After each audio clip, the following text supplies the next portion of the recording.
जय श्री महाकाली प्यारे भक्त। आज जो हम समस्या के बारे में बात करने वाले हैं वो कई हमारे विवाहित जोड़ों की समस्या हैं। और अभी हमारे देश में या बाहर बहुत से लोग ऐसे हैं जो इस समस्या से ग्रसित हैं। आज हम बात करने जा रहे हैं संतान सुख के बारे में, अपने परिवार वृद्धि के बारे में, अपने वंश को बढ़ाने के बारे में। कई विवाहित जोड़े ऐसे हैं जिनके अभी तक शादी को कई कई साल हो गए हैं, 10-10 साल 20-20 साल हो गए हैं, लेकिन उन्हें अभी तक संतान सुख की प्राप्ति नहीं हुई है।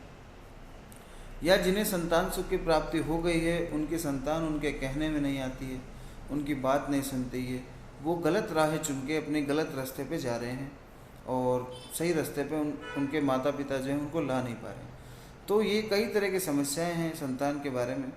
तो इनकी जो दिक्कत है, आपको चाहे शारीरिक कष्ट ना हो, आपको किसी तरह की बीमारी से आप ग्रसित ना हो और आपने हर तरह का इलाज करा लिया है, उसके बावजूद भी आपको संतान सुख नहीं है, तो इसका जो सबसे बड़ा कारण है वो है कि आपकी जो कुंडली है, कहीं ना कहीं उसकी दिशा, उसके स्टार्स, उसके सितारे कुछ इस तरह बिगड़े हुए हैं कि आपको संतान सुख प्राप्ति नहीं दे रहे हैं या आपकी संतान आपके कहने में नहीं आ रही है। तो प्यारे भक्तों, हम आपको कुछ इसके लिए संक्षेप में जानकारी दे देते हैं। छोटी सी हम आपको बता देते हैं बात कि संतान के लिए जो हमारे कुंडली के अंदर 12 घर जैसे होते हैं, तो संतान सुख के लिए, संतान अपनी यशस्वी के लिए और उसकी भविष्य की वृद्धि के लिए हमारा 5वां घर जिम्मेदार होता है। 5वें घर के अंदर सिंह राशि जो है हमारी 5वें नंबर की राशि होती है और 5वां घर हमारा संतान के लिए उत्तरदायी होता है। अगर उस 5वें घर में आपकी शनि की दृष्टि है या शनि की कुछाया है, अब आपको पता है कि शनि जो है वो दोनों तरह से दृष्टि रखता है। अगर शनि की अच्छी दृष्टि है किसी घर में तो वो आपको आसमान तक, स्वर्ग की ऊंचाइयों तक पहुंचा देता है। अगर उसकी दृष्टि खराब है तो आपको पाताल तक जाने से भी कोई नहीं रोक सकता। तो जब शनि की दृष्टि खराब हो, अपने 5वें घर में अगर शनि बैठा हो, तो आपको संतान सुख की प्राप्ति नहीं होती है, चाहे आप कितने भी जतन कर लें।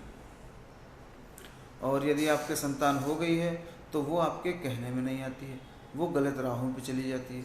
तो ये कुछ छोटी छोटी जानकारी है, हम आपको पूरा इस वीडियो में नहीं समझा पाएंगे, लेकिन ये सब चीज़ें कुंडली से डिपेंड करती है। तो अगर इन सब के संतान सुख की आप प्राप्ति चाहते हैं और हर तरह के आपने जतन कर लिए हैं, अगर कुंडली आप अपनी दिखवाइए, अगर कुंडली में इस तरह के योग बनते हैं तो आप अपनी कुंडली का इलाज करवाइए। अगर शनि जी की आपकी कुंडली में 5वें घर में बैठे हुए हैं तो शनि भगवान का जाप करवाइए, उनकी विधि विधान से पूजा करवाइए। और अगर आप नहीं करवा सकते तो हर शनिवार शनि भगवान के तेल चढ़ा के जरूर आइए, सुबह या शाम को जब भी आपको समय मिले। उससे उपाय से आप जल्द से जल्द अपनी संतान प्राप्ति की कामना को पूर्ण कर सकते हैं। और जल्दी इस समस्या का हल करने के लिए शनि भगवान के 108 नामों के साथ पूजा रखी जाती है विधि विधान से। ये से 9 से 10 दिन की पूजा होती है।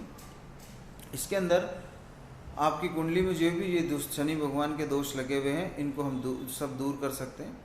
आप ये करा सकते हैं और आपको संतान सुख की प्राप्ति भी होगी। और संतान जो आपके कहने में नहीं है या आपकी बात नहीं मानती है, वो भी आप सब, उससे भी आप निजात पाएंगे।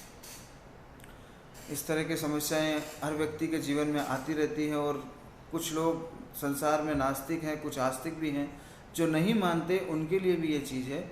एक बार आप अपनी कुंडली चेक करवाइए, अगर उसमें इस तरह की दशा बनती है तो आप कितने जतन कर लें, आपको सफलता हासिल नहीं होगी। ना ही आपकी संतान अगर है तो वो आगे नहीं बढ़ पाएगी, भविष्य उसका खराब रहेगा। तो इनका इलाज कराना बहुत ज़रूरी है। तो आज के वीडियो में इतना ही। और अगर आप हमसे संपर्क करना चाहते हैं, आगे जानकारी चाहते हैं, तो हम आपको डिस्क्रिप्शन बॉक्स में हमारा नंबर दे देंगे, उससे आप हमको कॉल करके कोई भी जानकारी ले सकते हैं जिसका कोई भी शुल्क नहीं है। जय श्री महाकाली।